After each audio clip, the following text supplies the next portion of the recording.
Hoje nós vamos conversar um pouco sobre os principais modelos de processo de software, ou seja, que modelos podem ser utilizados para se desenvolver software com qualidade.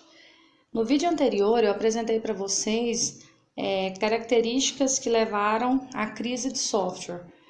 Uma vez estabelecida essa crise do software, ou seja, os softwares não conseguiam ser entregues no custo que foi planejado, no prazo estipulado, e a partir dessas características começou-se a pensar na qualidade de software.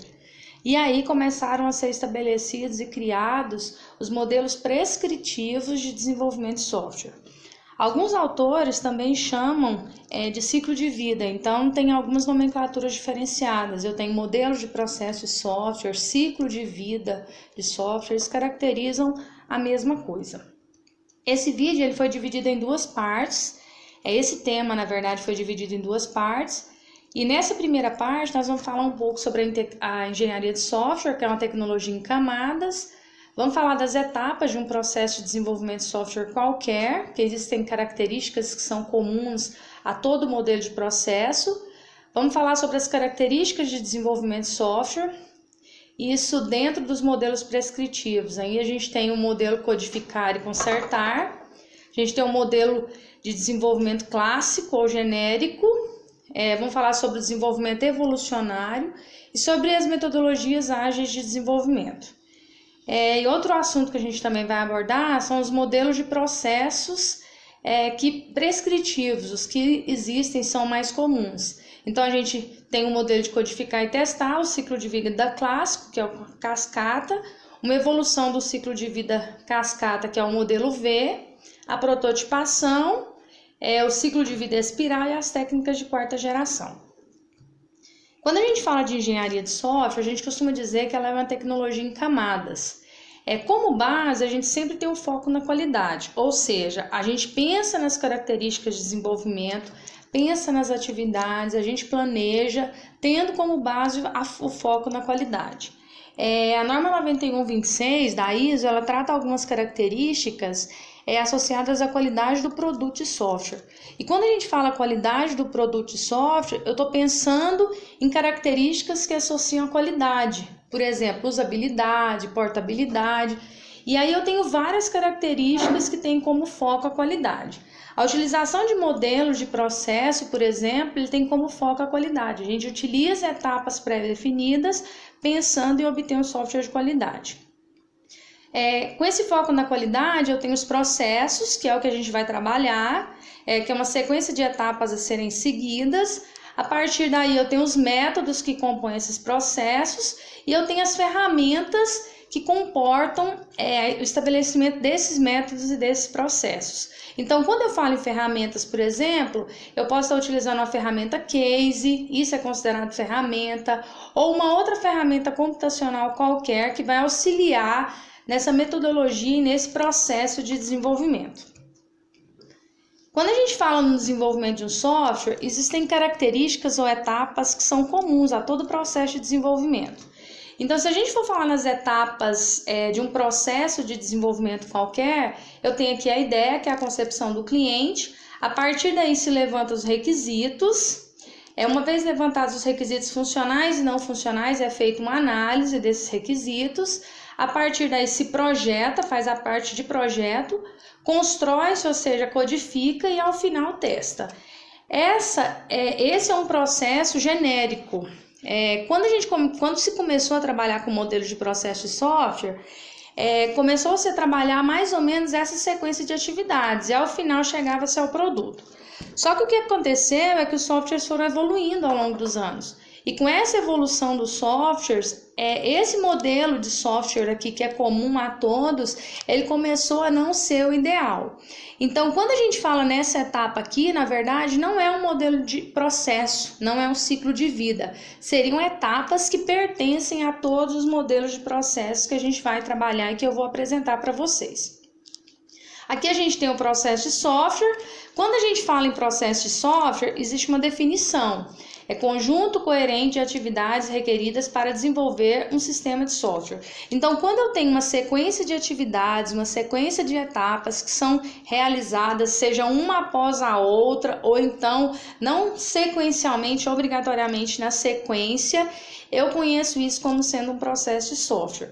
Se eu voltar nesse exemplo anterior aqui, por exemplo, eu tenho uma sequência de etapas. Isso, requisito seria uma etapa, análise seria outra etapa, projeto outra, construção outra e teste outra. Dentro da etapa de requisitos, eu tenho uma sequência de atividades ou métodos que são trabalhados e eu tenho uma sequência de ferramentas que podem ser utilizadas aqui para auxiliar no processo de levantamento de requisitos.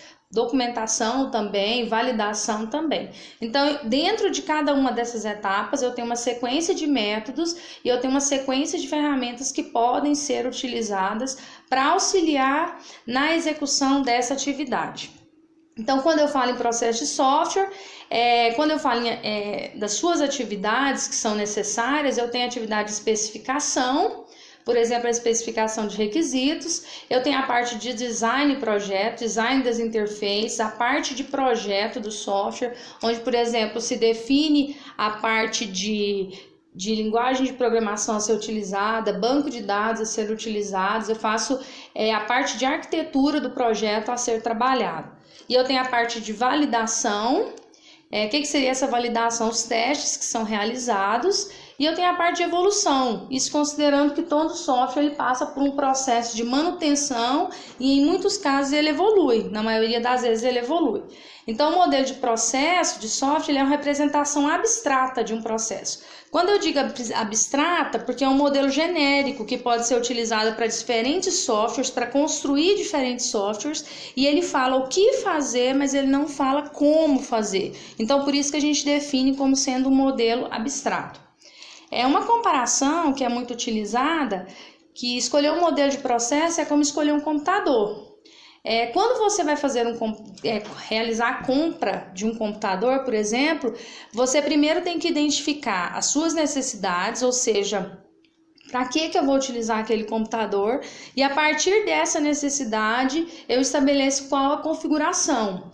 Outra característica que também me auxilia no estabelecimento dessa configuração é o quanto de dinheiro eu tenho. Então, essas características fazem parte da especificação, nesse exemplo genérico aqui. Eu trabalho o design e o projeto, sendo que nesse projeto eu tenho o levantamento da minha necessidade, para que eu vou usar o computador e o quanto eu tenho de dinheiro para dispor para comprar esse computador. Então, quando eu falo que eu vou escolher um modelo de processo, eu faço essa analogia com a compra de um computador, é porque é um modelo que é abstrato e eu tenho que escolher qual o melhor modelo de processo. Eu, como desenvolvedora, posso utilizar para o desenvolvimento de um software X o modelo de processo cascata, por exemplo. Para outro desenvolvimento de software, eu posso utilizar o espiral e para outro eu posso usar o incremental. E essa utilização e essa definição, ela é feita a partir da necessidade e das características do software que eu tenho. Alguns necessitam de mais análise de risco, alguns o sistema é grande, eu tenho que desenvolver ele em partes, eu tenho que dividir esse sistema em partes. Outro, então, eu tenho que usar, o prazo é curto para desenvolver, então como eu tenho um prazo curto, é melhor eu utilizar, por exemplo, o RAD, que é um modelo de processo que é trabalhado. Então essas características é o que a gente vai ver ao longo da definição dos diferentes modelos de processo prescritivos. Quando eu menciono prescritivos, é porque foram criados diferentes modelos de processo a partir deles. Eles evoluíram para outros modelos de processo. Então, podemos dizer que modelos de processo ou ciclo de vida são etapas pelo qual o software passa antes de ficar pronto. Então, se eu penso em modelo de processo, são as etapas que eu vou seguir para desenvolver o meu software. Então, isso seria mais ou menos o estabelecimento e a definição abstrata de um modelo de processo. Então, a gente vai pensar, um processo de desenvolvimento de software é realmente necessário quando há somente uma pessoa desenvolvendo? Então, vamos pensar na seguinte característica, no seguinte cenário. Eu vou desenvolver um software sozinho e a partir do desenvolvimento desse software, se eu for pensar, Eu preciso utilizar algum modelo de processo? Será que eu não conseguiria desenvolver o meu software como sou apenas eu, desenvolver o meu software sem seguir algumas etapas pré-definidas? Eu simplesmente vou lá, converso com o cliente, entendo o que ele quer e eu chego e começo a codificar já. Não há nenhum planejamento, não há nenhuma parte de documentação, especificação. Isso é possível, eu trabalhar o processo de desenvolvimento dessa forma e obter um produto ou um software de qualidade? Aí depende, né? Depende de várias características. Quando a gente pensa nessas características, que eu tenho que um processo de desenvolvimento de software não é realmente necessário quando há somente uma pessoa desenvolvendo. Quando ele for encarado exclusivamente como um agente de coordenação e controle. Então, assim, quando eu trabalho sozinho no processo de desenvolvimento, e esse processo de desenvolvimento, ou esse software ao qual eu vou desenvolver, ele não tem um tamanho expressivo, eu consigo desenvolver esse software obtendo a qualidade. Aí eu tenho que considerar algumas características. Eu entendi exatamente o que o meu cliente quer? Ou então, eu tenho experiência suficiente para poder desenvolver aquele software de qualidade? Eu entendo as necessidades do cliente? Então, essas características, se eu trabalho sozinho e o software não é grande, ele tem um tamanho médio ou pequeno, eu posso chegar a ter um produto de qualidade. Um processo de desenvolvimento de software é realmente necessário quando há somente uma pessoa desenvolvendo, quando ele for encarado como um roteiro prescritivo para a geração de várias entregas intermediárias, além do código executável, por exemplo, um documento de design, um guia de usuário, situações de teste. Então, a gente tinha no primeiro cenário o desenvolvimento de um software onde tinha apenas uma pessoa, e eu não tinha características associadas à entrega de documentações ou à divisão desse sistema em partes, porque eu tinha um sistema que era pequeno e eu entendia as necessidades do cliente. Mesmo que eu programe sozinho, eu entenda as necessidades do cliente e nesse sistema eu tenho que entregar várias partes, ou seja, eu divido ele em incrementos. Primeiro eu vou desenvolver a parte de cliente, depois a parte fornecedor, depois a parte funcionário, depois a parte produto. É isso que ele está dizendo, várias entregas intermediárias. E quando eu tenho que entregar documentação, aí já é mais difícil eu realizar o desenvolvimento desse software sem utilizar algum modelo de processo. Porque, de certa forma, esse modelo de processo me auxilia no desenvolvimento das atividades, no controle das atividades a serem realizadas. Então, quando eu tenho uma sequência de atividades, como se fosse um roteiro, eu tenho uma sequência de etapas, e essas etapas têm diferentes atividades, essas atividades utilizam ferramentas, eu consigo controlar melhor o meu processo de desenvolvimento e a partir desse controle do processo de desenvolvimento eu consigo chegar a uma qualidade mais satisfatória do produto de software. E aí a gente tem algumas características que generalizam alguns modelos de processo. A primeira categoria que eu tenho é o modelo codificar e consertar. Muitos desenvolvedores utilizam essa categoria de desenvolvimento. O que ele faz? Ele programa, testa. Ele codifica, testa, conserta. Ele codifica, testa, conserta.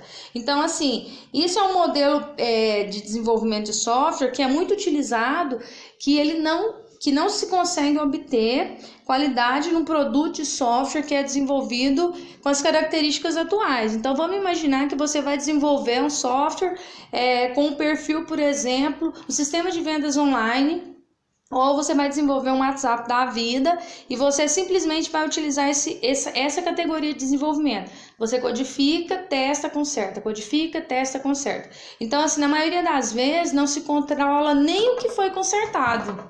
Então, não se documenta nem isso. Então, isso também é uma categoria.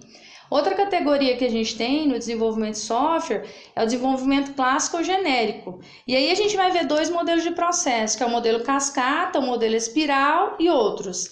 Nesse desenvolvimento tem a especificação e o desenvolvimento, elas são fases distintas e separadas. Então eu tenho a parte de especificação e depois eu desenvolvo. Eu planejo, depois que eu planejei, eu realizo o desenvolvimento. Eu tenho o desenvolvimento evolucionário. Nesse desenvolvimento evolucionário, a especificação e o desenvolvimento são interligadas. Então, quando eu falo evolucionário, que depois a gente vai ver o ciclo de vida espiral, por exemplo, eu tenho uma evolução. Então, eu tenho a primeira versão, gero uma segunda versão e assim sucessivamente. E eu tenho as metodologias ágeis de desenvolvimento de software. Então, existe, por exemplo, o XP, o Scrum, que é muito utilizado por algumas empresas de desenvolvimento. Estes são considerados metodologias ágeis de desenvolvimento de software. Uma coisa que eu queria deixar explícito é porque, por exemplo, o Scrum ele não surgiu à toa. O que aconteceu? Os modelos de processo que foram criados ou as categorias de desenvolvimento que foram criadas, elas foram evoluindo ao longo dos anos, conforme as características dos softwares e as necessidades dos usuários, elas foram evoluindo. Então, a gente começou com o modelo codificar e consertar. Esse modelo não atendeu às necessidades e não se conseguiu obter a qualidade desejada.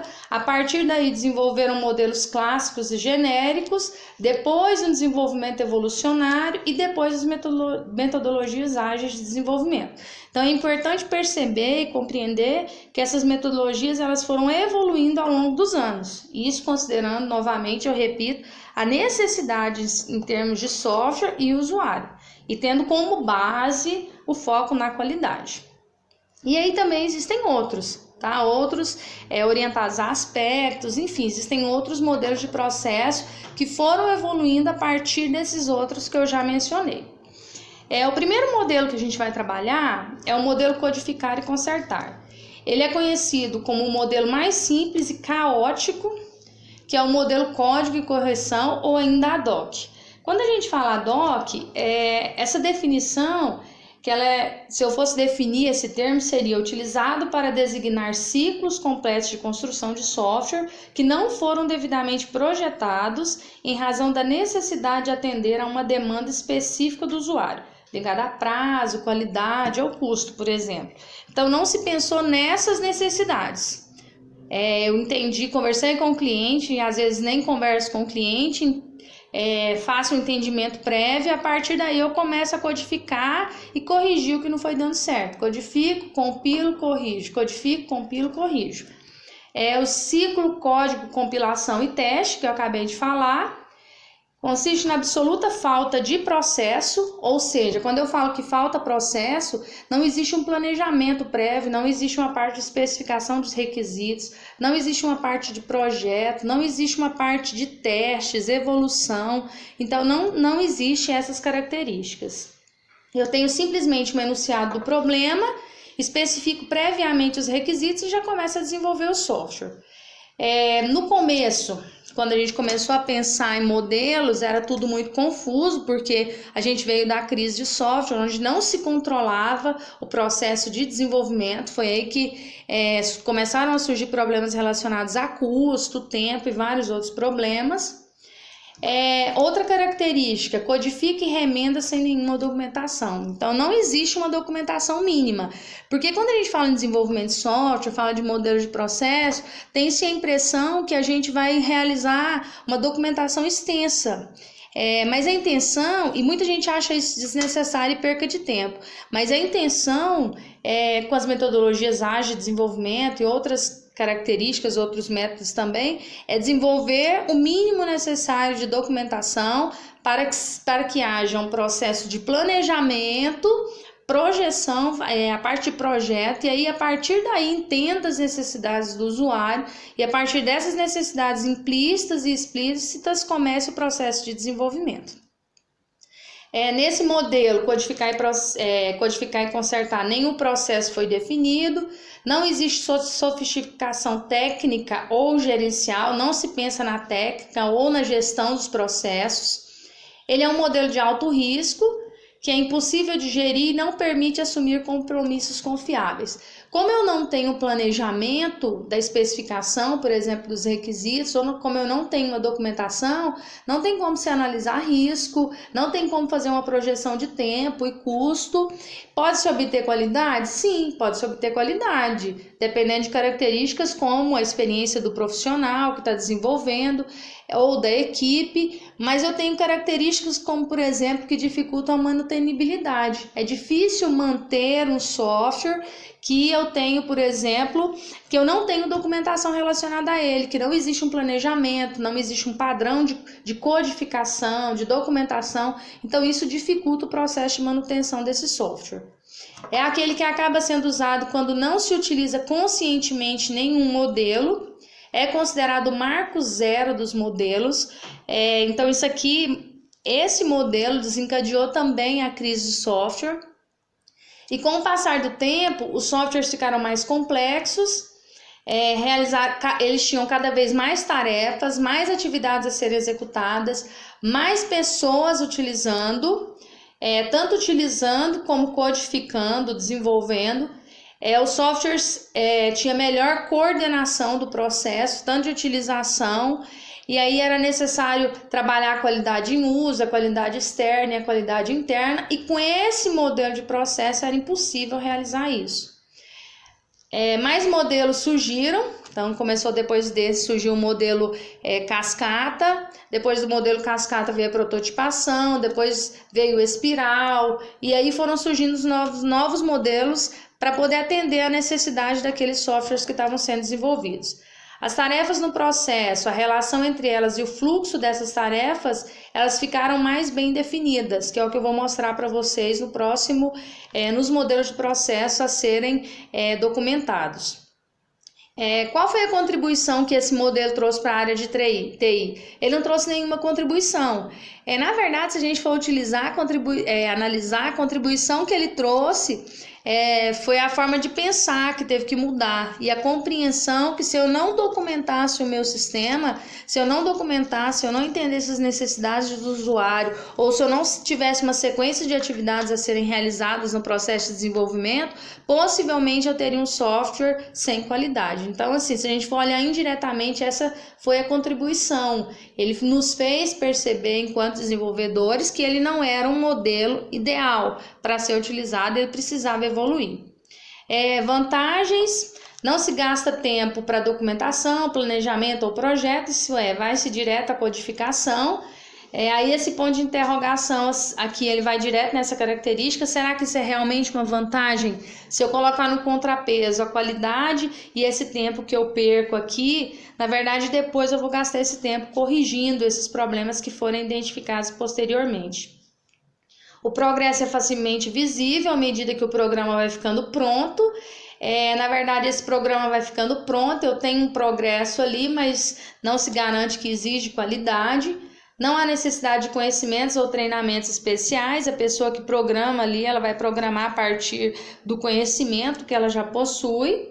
E qualquer pessoa que programa pode desenvolver um software com esse modelo de ciclo de vida. Então, você entende de linguagem de programação, você entende de Java, por exemplo, e sabe trabalhar com um banco de dados, você já pode implementar um sistema utilizando esse modelo de processo. Só não se garante que haverá qualidade, né? Porque não existem passos a serem seguidos, não existem métricas, não existe como medir a qualidade a partir desse modelo, codificar e consertar. Algumas desvantagens: é muito difícil avaliar a qualidade e os riscos do projeto. Como eu disse, como eu não fiz um processo de especificação de requisitos, como eu não trabalhei a partir do projeto, eu não consigo garantir que vai existir qualidade do produto no final. Então, se eu não atender a necessidade do cliente, implicitamente esse software pode não ter qualidade. E quando eu falo riscos, não tem como eu avaliar. Riscos aqui entraria, por exemplo, o tempo. Será que eu vou conseguir desenvolver dentro do tempo previsto? Dentro do custo previsto? Então, como não se analisa isso no início, como não se projeta essas características, é difícil avaliar o risco durante o processo de desenvolvimento. Outra desvantagem: que se no meio do projeto a equipe descobrir que as decisões arquiteturais estavam erradas, não há solução a não ser começar tudo de novo. Quando eu falo decisões arquiteturais, vamos pensar na seguinte característica: a linguagem de programação escolhida não foi a ideal. Ou então o banco de dados escolhidos não foi o ideal. Se eu descubro isso no meio do projeto, o que eu tenho que fazer? Eu tenho que voltar e recomeçar todo o processo, porque não existe esse planejamento prévio. Então, isso são consideradas desvantagens.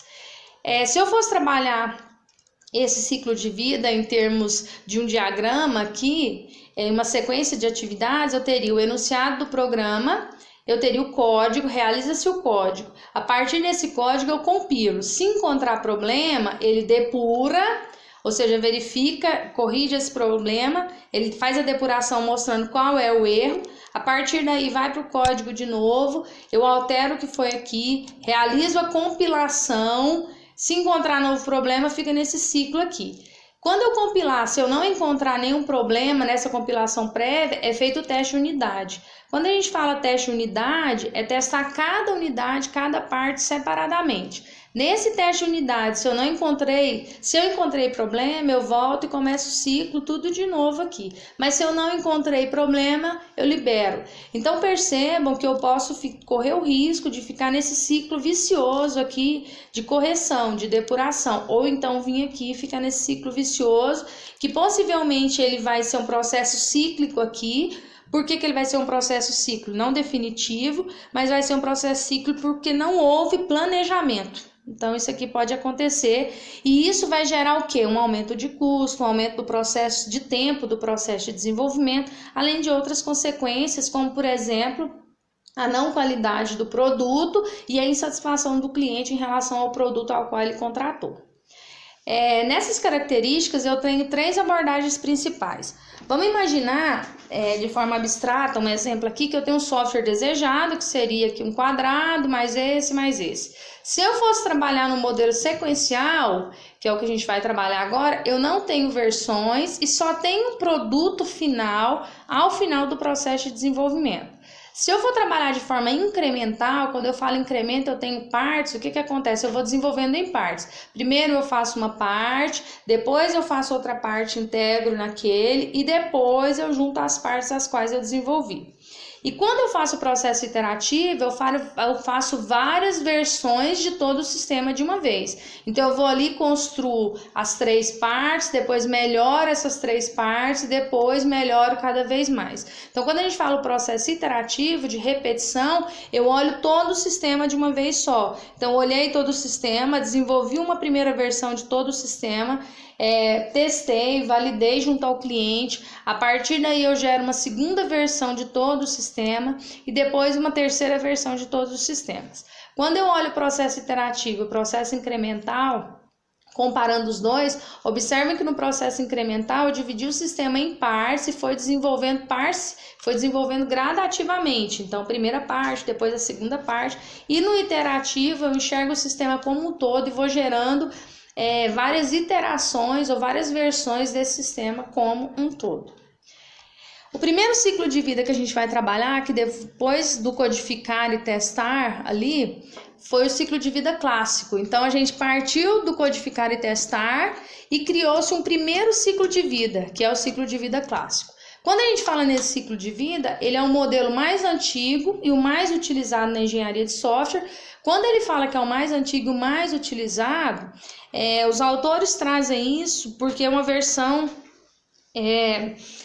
característica que muitas pessoas ainda utilizam. Mas se a gente olhar no contexto dos softwares atuais, no tamanho do software, necessidade de análise de risco, outros modelos de processo eles passam a ser utilizados com mais amplitude. Então, ele é utilizado, mas quando eu tenho um escopo muito bem definido, que eu não tenho mudanças durante o processo, e se a gente olhar os softwares que eu tenho hoje, o perfil do software, é difícil você enxergar algum software que não haja mudanças durante o processo de desenvolvimento. Ele é modelado em função do ciclo da engenharia convencional, ou seja, eu tenho uma sequência onde eu só vou para a próxima etapa quando eu alcancei a etapa anterior e assim sucessivamente. Eu realizei a etapa anterior. Então, eu consigo trabalhar esse ciclo da engenharia convencional. Ele requer uma abordagem sistemática, sequencial ao desenvolvimento de software. Quando eu falo sistemática, é extremamente naquela ordem ali e eu só consigo realizar uma etapa depois que a outra tiver sido concluída. Essa é uma imagem do ciclo de vida cascata. Observem que eu falei da etapa sequencial. Se eu for utilizar esse modelo, aí eu só queria chamar para vocês aqui, ó, lembrando dessa imagem aqui, no sequencial eu não tenho versões, eu só tenho uma versão executável do programa quando eu chegar ao final do processo de desenvolvimento. Eu olho o sistema como um todo, mas eu não gero versões e eu não divido ele em partes para desenvolver. Então, quando eu olho para o ciclo de vida clássico, eu defino os requisitos de todo o sistema eu projeto todo o sistema de software, eu implemento teste de unidade em cada uma dessas partes aqui, eu integro essas unidades e testo o sistema de novo e depois se trabalha a operação e manutenção. Agora observa uma característica, viram que aqui ele é bem sequenciado, uma etapa após a outra, mas só que aqui a seta não é dupla. Quando a seta não é dupla, vamos imaginar a seguinte situação, você está projetando um software, no momento que você está projetando, você encontrou um erro, e esse erro deveria ser alterado na parte de definição dos requisitos. Observem que não existe a possibilidade de vir aqui nessa seta aqui para voltar no ciclo de vida dessa etapa diretamente para essa etapa. Então, se eu encontro um erro aqui, o que eu tenho que fazer? Eu tenho que terminar a parte de implementação e teste de unidade, realizar a parte de integração e teste de sistema, trabalhar a parte de operação e manutenção. Aqui eu tenho todo o sistema realizado, aqui eu não tenho partes, eu tenho todo o sistema, e aí quando eu chegar aqui eu posso voltar aqui e realizar essa alteração aqui nessa parte de projeto, ou então eu posso voltar aqui na definição dos requisitos, realizar as alterações e depois continuar a ordem do meu processo. Então quando eu falo no ciclo de vida cascata, ele é um ciclo de vida que relaciona a forma e a função do sistema, a estrutura do processo. Quando eu falo estrutura, porque ele é sequenciado, não podendo voltar à etapa anterior, eu só consigo ter uma versão total do sistema aqui no final. Os autores costumam dizer que eu tenho uma versão executável do programa, de todo o programa, com todas as funcionalidades, só aqui no final. Ele é sequenciado. Ele é sistemático. Quando eu falo sistemático, para mim realizar essa etapa, eu só consigo realizar a partir do momento que eu realizar essa. Lembra que aqui eu tenho vários processos, nesse processo eu tenho uma sequência de atividades em cada um deles, e em cada atividade eu tenho uma sequência de ferramentas que são utilizadas. E é difícil entender e expressar os requisitos antecipadamente. Então, quando a gente utiliza esse modelo de processo, vocês concordam comigo que eu tenho que identificar todos os requisitos e todas as necessidades do usuário aqui nessa parte de definição de requisitos? E será que eu vou conseguir no sistema, com o perfil dos sistemas que a gente tem hoje, onde eu utilizo a internet, onde as necessidades dos usuários mudam, onde isso considerando necessidades implícitas e explícitas, onde as regras de negócio mudam. Será que eu consigo definir todos os requisitos aqui, ter todo o meu escopo definido aqui, para depois executar todo o meu sistema? Será que quando chegar aqui no final eu vou ter qualidade? Então esse modelo de ciclo de vida cascata, ele ainda é utilizado, mas para o perfil dos sistemas que a gente tem hoje, ele não é o ideal. Agora, por exemplo, você tem um sistema pequeno, onde nesse sistema bem pequeno você consegue definir as necessidades logo no início. Eu posso usar o cascata? Sim, eu posso. Outro, eu vou realizar a atualização de um software. Nessa atualização do software, eu tenho as minhas atividades previamente definidas, eu consigo planejar previamente. Eu posso utilizar o modelo cascata? Pode, aí você consegue atender. Os autores dizem que é melhor utilizar o cascata do que não utilizar nenhum modelo de processo. Ou utilizar, por exemplo, é melhor utilizar o cascata do que utilizar o modelo codificar e testar, porque aqui você consegue ter mais qualidade que no modelo de processo codificar e testar. E esse ciclo de vida clássico, ele serviu de base para os outros. Então, como eu disse inicialmente, foi um processo de evolução. Nenhum ciclo de vida surgiu do nada, a partir de uma necessidade específica de um programador. O que aconteceu? Criaram-se os modelos prescritivos, os primeiros modelos, e a partir daí foram evoluindo. Essa evolução aconteceu a partir das necessidades do usuário, a necessidade dos sistemas que estavam sendo desenvolvidos, e a partir do que se achava de fragilidade em relação aos modelos anteriores. Então, houve essa evolução. Alguns problemas com o ciclo de vida clássico ou cascata. Projetos reais raramente seguem um fluxo sequencial que o modelo propõe. Logo no início é difícil estabelecer explicitamente todos os requisitos. No começo dos projetos sempre existe uma incerteza natural, eu não consigo levantar todas as necessidades do meu usuário aqui. E o cliente deve ter paciência, pois uma versão executável do software só fica disponível numa etapa avançada de desenvolvimento. Como eu disse, eu só vou ter uma versão executável de todo o software aqui depois que eu trabalhar a parte de operação e manutenção. Eu não consigo, por exemplo, desenvolver uma versão do software para que eu possa validar junto com o cliente, depois melhorar essa versão e assim sucessivamente.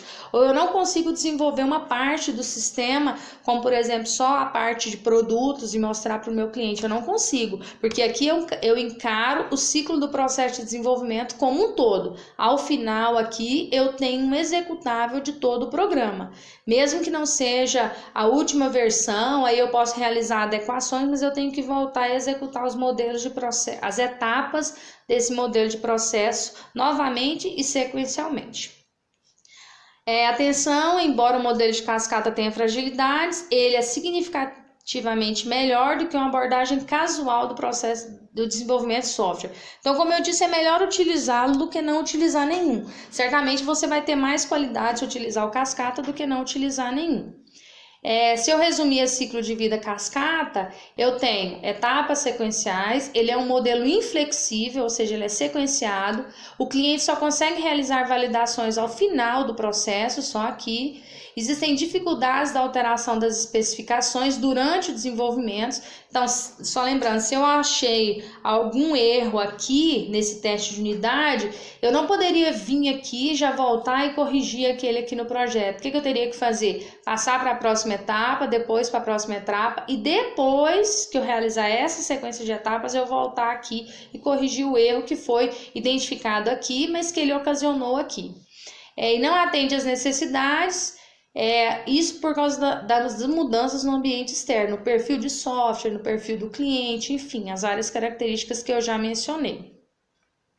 Então, ele é um processo que é um famoso Big Bang aqui, né? Se eu não... É difícil trabalhar com ele, mas só lembrando que é melhor trabalhar com o ciclo de vida cascata do que não trabalhar com nenhum modelo de processo.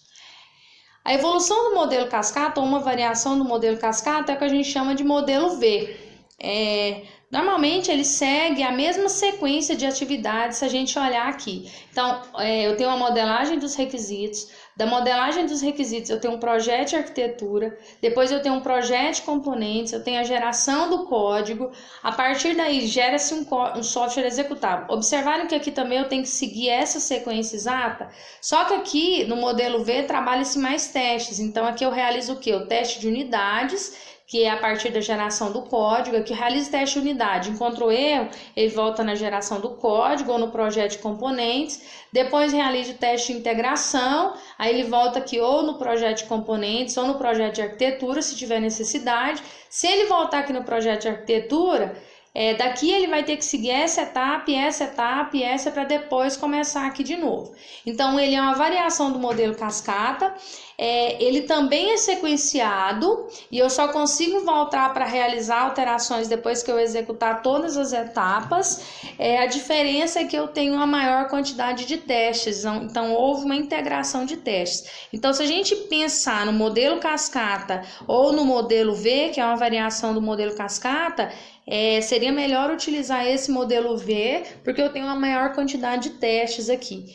Ainda não considero que seja o ideal para os sistemas computacionais mais complexos e maiores, porque eu tenho que realizar essa sequência exata e de repente essa sequência aqui, ou se eu voltar aqui, por exemplo, eu vou ter que vir na sequência, não tem como eu voltar direto para cá. Então, não considero que seja o mais ideal a partir do perfil dos softwares, tá? Lembrando que ele pode ser utilizado em algumas situações específicas, dependendo do perfil do software. Então, ele descreve a relação entre as ações de garantia de qualidade e as ações associadas à comunicação, modelagem e atividades de construção iniciais. Não existe uma diferença fundamental entre o ciclo de vida clássico e o modelo V. Como eu falei, o modelo V fornece uma forma para visualizar como a verificação e as ações de validação são aplicadas ao trabalho de engenharia anterior. Quando ele fala verificação e validação, está associado ao processo de teste, tá? Então, verificação e validação são diferentes tipos de testes que são realizados nos diferentes níveis. Primeiro a unidade, depois a integração dessas unidades, depois que eu integrei eu testo o sistema como um todo e depois que eu testo o sistema eu vejo a aceitação do usuário em relação àquele sistema que foi implementado. Depois do modelo V, que foi a variação do modelo tradicional, a gente tem um desenvolvimento evolucionário. Nesse desenvolvimento exploratório, o objetivo é trabalhar com clientes e evoluir no sistema final a partir de uma especificação geral inicial. Deve começar com requisitos bem entendidos. Então, eu vou evoluir esse processo, mas eu também preciso entender as necessidades, quais são as necessidades do meu usuário, isso considerando implícitas e explícitas. Quando a gente vê essas características, a primeiro desenvolvimento evolucionário que eu tenho seria a prototipação descartável. Quando eu falo prototipação, vamos pensar na seguinte situação. Eu desenvolvo, se eu vim aqui na prototipação, por exemplo, deixa eu só mostrar, eu desenvolvo o protótipo de uma interface.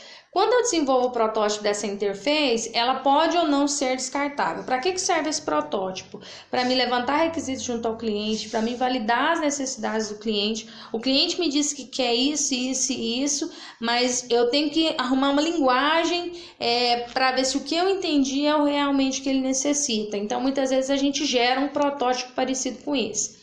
Se eu gerar um protótipo, seja no papel ou seja numa ferramenta de modelagem, como por exemplo o Pencil, o Balsamiq, isso são protótipos considerados descartáveis.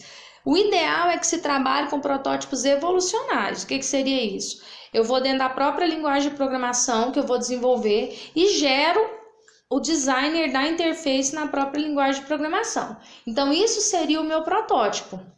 Eu mostro para o usuário. Sendo necessária alguma adequação, eu já vou na própria linguagem de programação e realizo essas adequações que têm que ser feitas. Então, isso seria um processo evolucionário associado à prototipação. Então, eu tenho aqui a prototipação descartável. O objetivo é entender os requisitos do sistema. Deve começar com requisitos ainda pouco entendidos. Porque para que serve a prototipação? Para compreender, o principal objetivo é compreender as necessidades do meu cliente. A prototipação tem o seguinte ciclo aqui. Eu tenho a parte de comunicação, faz-se um projeto rápido. Tem a modelagem do projeto rápido, tem uma construção de um protótipo, tem o emprego, a entrega e a realimentação, e a partir daí comunica de novo, então é um processo cíclico, tá vendo que ele é repetitivo? Então por isso que a gente fala aqui anterior que ele é um processo evolucionário, porque eu realizo uma primeira versão, valido com o cliente, ele evolui, realiza as alterações necessárias, ele evolui para uma segunda versão e assim sucessivamente. Então, a gente tem aqui o início do processo, que é a obtenção dos requisitos, eu vou realizando, eu chego aqui no fim, converso com o cliente, mostro para ele, tem necessidade de realizar adequações, o que acontece? Ele vai passar por um novo ciclo, por uma nova evolução. Então, isso é um processo evolucionário. A prototipação é um processo que possibilita que o desenvolvedor crie um modelo de software que deve ser construído. Idealmente, o modelo protótipo serve como um mecanismo para identificar os requisitos de software, apropriado para quando o cliente definiu um conjunto de objetivos gerais para o software, mas não identificou os requisitos de entrada, processamento e saída com detalhes. Então, o cliente faz uma solicitação, ele te dá uma ideia, você gera um protótipo, a partir daí você valida com ele. Essa validação ela é realizada para ver se você entendeu os requisitos da forma como o cliente deseja e até mesmo para o cliente identificar se aquela é a real necessidade dele em relação àquela situação do protótipo. Então a gente tem aqui essas características, lembrando que ele evolui, eu tenho uma versão do protótipo, depois eu tenho outra versão, até eu chegar a uma versão final do meu protótipo. Alguns problemas com a prototipação. O cliente não sabe que o software que ele vê não considerou durante o desenvolvimento a qualidade global e a manutenibilidade ao longo prazo. Ele não aceita que aquela versão final do software vai ser construída e força a utilização do protótipo como produto final. O que ele quis dizer? Ele vai olhar para aquela tela que está desenvolvida ali, principalmente quando você faz um protótipo evolucionário, que é aquele protótipo que é feito na própria linguagem de programação, e o cliente olha e ele tem a impressão que aquilo já é o software funcionando. Então isso é uma desvantagem, porque o cliente pode ter uma falsa percepção de que é fácil desenvolver um sistema.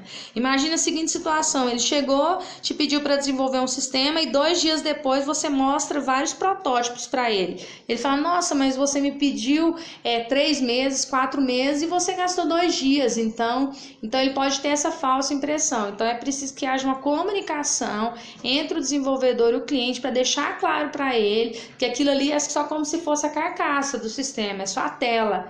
Então, e o ideal é que se desenvolva, para não se perder tempo, protótipos evolucionários na própria linguagem, por exemplo.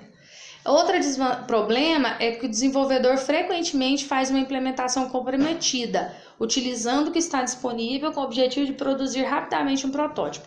Eu já passei por situações acompanhando projetos de desenvolvimento numa fábrica de software, onde se desenvolveu o protótipo no Photoshop, por exemplo, ou no CorelDRAW.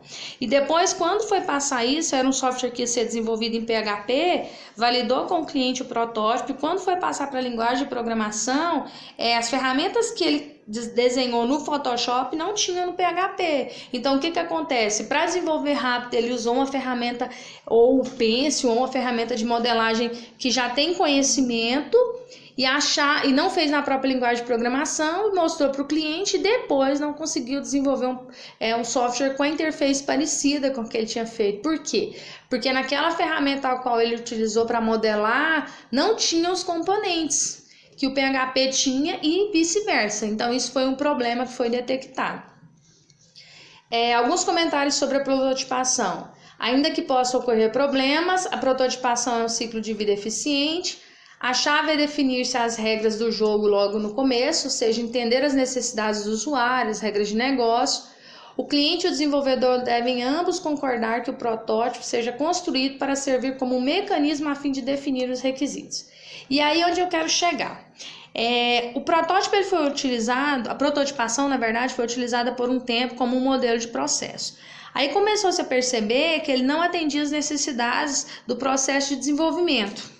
E aí, nos próximos modelos que foram criados, o protótipo ele foi incluído como etapa do processo de desenvolvimento. Então, não se trabalhava mais o modelo de processo prototipação. Existem pessoas que utilizam, eu desconheço pessoas que utilizam só a prototipação, porque percebeu-se que a prototipação ela auxiliava na identificação e na validação dos requisitos, e nas outras etapas ela dificultava as características do processo de desenvolvimento. Então ela deixou de ser um modelo de processo sozinha, única, que é o utilizado sozinho, e passou a ser um modelo de processo integrado, ou uma etapa dos demais modelos de processo que foram criados a partir do ciclo de prototipação. E aí, a partir daí, vem o modelo espiral típico. Aqui tem um processo de iteração. O que aconteceu com esse modelo espiral? Juntou-se o modelo cascata com a prototipação e criou-se esse modelo espiral, que é um modelo onde eu tenho várias iterações ou repetição. Então, na primeira iteração, eu tenho aqui, inicia a comunicação, a partir daí faz um planejamento ou estimativa, um cronograma de análise de risco, depois modela a análise do projeto, constrói o código teste aqui, depois que constrói o código teste, ele entrega ou faz o feedback, aqui ele faz a validação, não ficando bom, aí ele vai realizar uma nova iteração ou uma nova versão. Eu vou voltar aqui só para mostrar para vocês naquela imagem inicial, só para vocês irem entendendo o processo ao longo que a gente está falando. Então aqui eu tinha o sequencial, que era o ciclo de vida, tanto cascata quanto o modelo em V, a gente chegou com uma versão executável só no final. Quando a gente fala o processo iterativo, eu olhei para o sistema completo desde o início, mas fui gerando versões ao longo do processo. Então vamos pensar que eu tenho um sistema onde eu vou controlar o estoque. Então eu faço o produto, o cliente, a venda e a compra, uma primeira versão de todo o sistema. Aí eu valido com o cliente, naquela parte do feedback ou validação. Depois que foi feito o feedback e validação, identificou-se que tinha que haver adequações. Então, gerou-se uma nova uma nova iteração, um novo ciclo daquele, e gerou-se uma nova versão de todas essas etapas. Então, o que estava errado aqui relacionado ao cliente corrigiu, relacionado ao produto, relacionado à compra, relacionado à venda. Aí fez toda uma análise de risco. Quando chegou no feedback, identificou-se novas adequações. Então, o que aconteceu? Eu olhei para todo o sistema de uma vez e aí eu realizei outra iteração, realizando as adequações, e aí eu tenho a versão final do executável do programa. Então, olhando no processo iterativo, eu tenho uma versão de todo o programa a cada iteração que eu realizo. Então, se a gente voltar ali, por exemplo, só para entender melhor, eu tenho aqui, por exemplo, quando eu realizo uma volta completa como essa, quando eu chego aqui, eu tenho uma primeira versão de todo o sistema. Então, aqui eu tenho um integrável, entregável. Quando eu realizo adequações, eu vou fazer uma nova volta, uma nova iteração em todo o sistema. Então, no modelo espiral, eu não enxergo o sistema em partes. Ao final do processo de desenvolvimento, ao final de cada iteração, eu tenho um entregável ou eu tenho um executável de todo o sistema. Eu estou olhando para o sistema como um todo. Eu desenvolvo várias versões do sistema como completo. Uma versão inicial de todo o sistema, depois uma segunda versão de todo o sistema e assim sucessivamente. O ciclo de vida espiral, ele engloba as melhores características do ciclo de vida clássico e da prototipação, adicionando um novo elemento, que é a análise de risco. Então, observem que a cada iteração que ele realiza, ele analisa o risco. Quando eu falo em risco, vários tipos de risco. Risco de um funcionário ficar doente, risco do tempo não ser suficiente, risco do projeto não ser entregue com o custo que foi planejado inicialmente, risco de não atender as necessidades do cliente. Então, todas as vezes que vocês virem uma questão onde é necessário realizar uma análise constante de risco e sugerir qual é o melhor modelo de processo, seria o ciclo de vida em espiral. Ele é o que melhor trabalha essa análise de risco. E isso quando falar também que eu gero várias versões de um software como um todo. Então, olhei para o software como um todo, gerei uma versão, depois eu fiz o feedback, gerei uma nova versão e isso está se relacionando ao ciclo de vida em espiral. Ele segue a abordagem de passos sistemáticos do ciclo de vida clássico. Observem que aqui, se eu só chego na parte de planejamento depois que eu executar a parte de comunicação, eu só chego na parte de modelagem depois que eu realizar a comunicação e planejamento e assim sucessivamente. Numa estrutura interativa ou iterativa que reflete mais realisticamente o mundo real, ou seja, eu gero várias versões de um mesmo software. Ele usa a prototipação em qualquer etapa da evolução do produto como mecanismo de redução de risco. Então, se eu dissesse dentro do modelo evolucionário qual é o ciclo de vida, a prototipação ela ajuda a diminuir o quê? Ela ajuda a diminuir o risco. Porque quando eu falo diminuir o risco, é que na parte de comunicação eu prototipei e validei com o cliente. Na parte de planejamento eu também posso prototipar e validar. Na modelagem também, então a prototipação ela pode ser usada em qualquer uma das etapas desse processo de evolução do produto.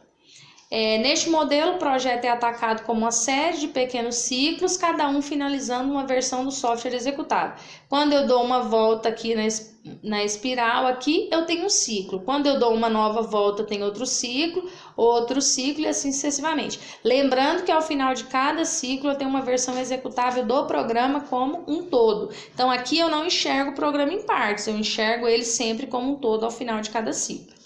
O modelo em espiral ele foi proposto como forma de integrar os diversos modelos existentes à época, eliminando suas dificuldades e explorando seus pontos fortes. Então, como eu falei anteriormente, que é uma evolução, o codificar e testar não atendia as necessidades. Evoluiu o codificar e testar para o clássico, identificou-se alguns problemas no clássico, evoluiu-se para a prototipação. Aí percebeu-se que a prototipação não atendia sozinho como sendo um modelo de processo. Aí tiveram a ideia de juntar o clássico com a prototipação e aí inseriram a análise de risco e geraram um ciclo de vida em espiral. Alguns comentários. Ele usa uma abordagem que capacita o desenvolvedor e o cliente a atender e reagir aos riscos em cada etapa evolutiva. Então, eu tenho uma análise progressiva dos riscos.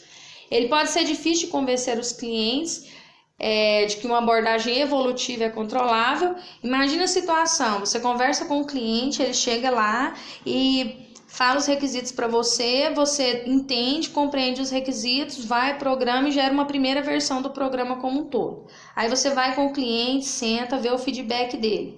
Aí ele fala para você as adequações que ele deseja e você volta para o seu processo de desenvolvimento, realiza as adequações, gera uma nova versão e mostra para o cliente. Imagine depois do quarto, quinto encontro, ou seja, quarta, quinta interação de feedback com o cliente, possivelmente ele vai pensar a seguinte situação: nossa, mas ele não compreende o processo de desenvolvimento, porque já me mostrou 5 versões diferentes e ainda tem erro. Então, às vezes é difícil mostrar para o cliente que o processo de desenvolvimento de software ele é evolucionário, ele é evolutivo. E essa evolução ela está sendo controlada, ela foi planejada. Então, é difícil, o desenvolvedor tem que ter essa perspectiva e essa habilidade.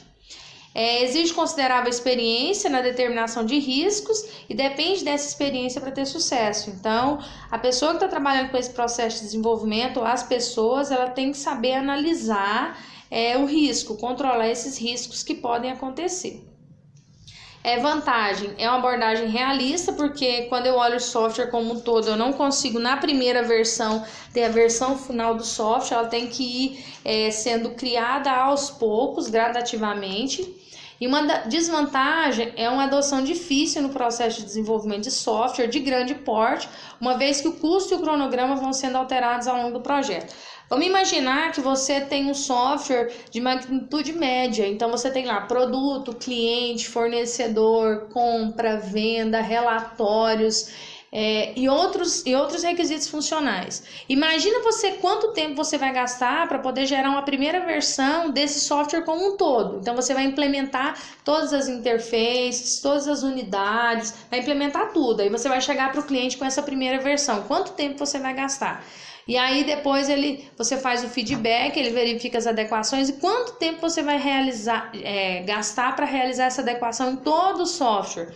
Então isso é uma desvantagem e é difícil controlar o custo e o cronograma, porque ele vai sendo alterado ao longo do projeto.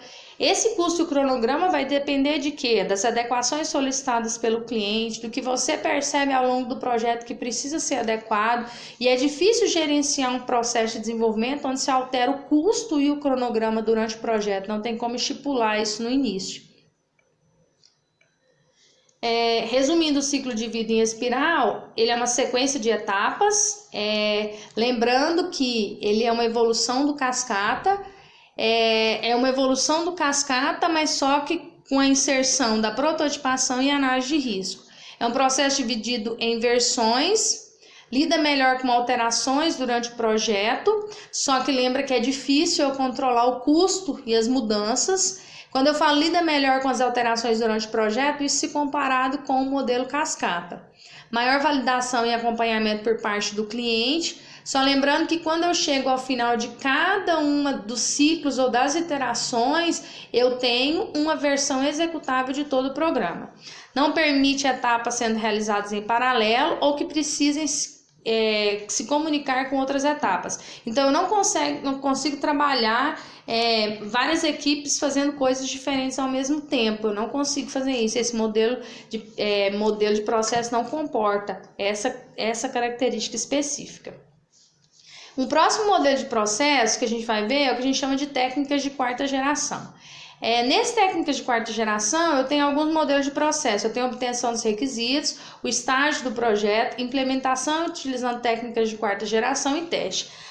Observem aqui que eu tenho uma evolução do modelo cascata. No modelo cascata, se eu encontrasse um erro aqui, eu não podia vir e realizar essa adequação. Por identificar esse erro aqui, perceber que ele faz parte da obtenção de requisitos, eu não poderia vir aqui e já alterar. Então percebam que é uma evolução onde eu consigo controlar de forma mais pontual as mudanças que acontecem durante o processo de desenvolvimento. Esse modelo ele concentra-se na capacidade de se especificar o software a uma máquina em um nível que esteja próximo à linguagem natural. Quando eu utilizo técnicas de quarta geração, eu utilizo ferramentas computacionais que agilizam o processo de desenvolvimento. Então, nesse processo de desenvolvimento, eu vou utilizar, por exemplo, ferramentas case, ferramentas automatizadas de teste, Então, são ferramentas que agilizam o processo de desenvolvimento de software. Caracteriza-se pelo suporte automatizado à especificação de requisitos. Então, eu tenho uma automação dos processos também associados à especificação de requisitos. Engloba um conjunto de ferramentas de software que possibilitam que o sistema seja especificado em uma linguagem de alto nível, ou seja, é uma linguagem mais próxima ao ser humano. Vamos supor, você utiliza o Jude, que é uma ferramenta de modelagem de software, e quando você utiliza essa ferramenta, ela já gera parte do seu código. Mesmo que simplória, ela gera parte desse código, então isso já auxilia. Então, por isso que a gente fala que está em mais alto nível. Eu gero a documentação, que está de mais alto nível, e a partir dali ela já começa a gerar parte do meu código. O código-fonte seja gerado automaticamente a partir dessas especificações, que foi o exemplo que eu citei, por exemplo. Quando a gente fala das ferramentas do ambiente de desenvolvimento, esse ambiente de desenvolvimento que sustenta o ciclo de vida da quarta geração inclui algumas ferramentas como, por exemplo, linguagens não procedimentais para consulta a banco de dados, geração de relatórios. Então eu tenho ferramentas que me auxiliam na geração de relatórios, eu não preciso começar do zero, ela já tem características que me auxiliam. Ferramentas que me auxiliam na manipulação de dados, na interação e definição de telas, então consigo gerar interfaces de telas com mais facilidade. Eu tenho ferramentas que me auxiliam na geração do código, na capacidade gráfica de alto nível e na capacidade de planilhas eletrônicas. Então, quando eu falo nessas técnicas de quarta geração, eu estou utilizando um modelo de processo, e nesse modelo de processo eu tenho ferramentas automatizadas de teste, não só de teste, ferramentas automatizadas que me auxiliam no processo de desenvolvimento para que ele seja mais rápido. Algumas características proponentes: eu tenho redução dramática no tempo de desenvolvimento de software, onde eu tenho aumento de produtividade, isso porque eu utilizo várias ferramentas automatizadas que agilizam o processo. E eu tenho oponentes, que seriam desvantagens, que as técnicas de quarta geração atuais não são mais fáceis de usar do que as linguagens de programação. O código-fonte produzido é muitas vezes ineficiente, ou seja, no exemplo do Jude, quando eu falei, eu gero uma documentação, ele gera um código-fonte. Então, esse código-fonte às vezes não atende à minha necessidade ou à necessidade do sistema ao qual está sendo desenvolvido. E a manutenibilidade de sistemas usando as técnicas de quarta geração ainda é questionável. Por quê? Como eu utilizo várias ferramentas automatizadas, que elas podem ou não gerar código, e cada uma gera um código de forma diferenciada, quando eu integro isso tudo, é difícil manter esse código que foi desenvolvido, que foi criado por diferentes ferramentas de modelagem, ou diferentes ferramentas automatizadas de teste, na verdade. Ou então diferentes ferramentas automatizadas. Então, isso é difícil de gerenciar, esses diferentes códigos que foram criados. Isso é só um exemplo, tá? Dentre a técnica de quarta geração. Quando eu olho para isso, nessa mudança de desenvolvimento de software, eu tinha uma demanda de software, por exemplo, na década de 70, década de 80, mais ou menos aqui meados da década de 80, os métodos convencionais começaram a diminuir o seu uso e começaram a ser utilizadas técnicas de quarta geração para atender uma demanda global de software. Então, ela foi muito utilizada, essas técnicas de quarta geração, em meados da década de 80 até meados aqui de 2000. Então, mas aí depois elas passaram a ser integradas a outras ferramentas, outros modelos de processo, ou não utilizados em função dos oponentes ou dos oponentes ou das desvantagens que foram identificadas a partir dessas características. Uma característica que é muito utilizada e que algumas empresas trabalham é combinar esses diferentes modelos de processo, que é o que a gente chama de modelo de processo híbrido. Então, vamos imaginar que, por exemplo, eu tenho esses modelos prescritivos, mas você, enquanto desenvolvedor, você pode criar um modelo de processo para a sua empresa. É claro que para criar um modelo de processo você tem que ter uma maturidade suficiente em termos de documentação, em termos de codificação, em termos de teste das diferentes etapas. E aí você identifica que no modelo espiral tem características que você quer, que acha suficientes, que acha interessantes, que vai atender o seu modelo de processo de um software específico, e você identificou também lá a parte de técnicas de quarta geração, e você quer juntar os dois. Então, é ideal em muitos casos que se mesclem ou que se combinem os modelos de ciclo de vida, e isso para que eu consiga utilizar o que há de melhor em cada um. Então, isso é possível de ser utilizado. Voltando a dizer que eu preciso ter uma maturidade enquanto desenvolvedor para associar as características de diferentes modelos de processo.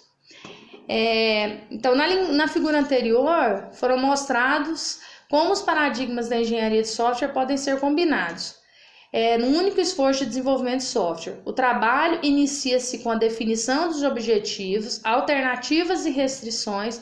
A partir desse ponto, qualquer caminho pode ser seguido. Ou seja, se a gente voltar aqui, eu faço uma análise de requisitos, por exemplo, aí eu faço uma protomodelagem, uma prototipação através de modelagem, depois eu utilizo as técnicas de quarta geração para fazer essa protomodelagem, utilizo o modelo espiral. Dentro do modelo espiral, que é onde eu tenho um ciclo, eu tenho um processo de desenvolvimento do software como um todo, uma versão, e dentro desse modelo espiral eu utilizo as ferramentas automatizadas das técnicas de quarta geração. Então, a utilização desses diferentes modelos de processos em conjunto, eles podem auxiliar a qualidade do processo de desenvolvimento. A gente vai continuar no próximo vídeo, tá? Que é definindo e analisando os principais modelos de processos, parte 2.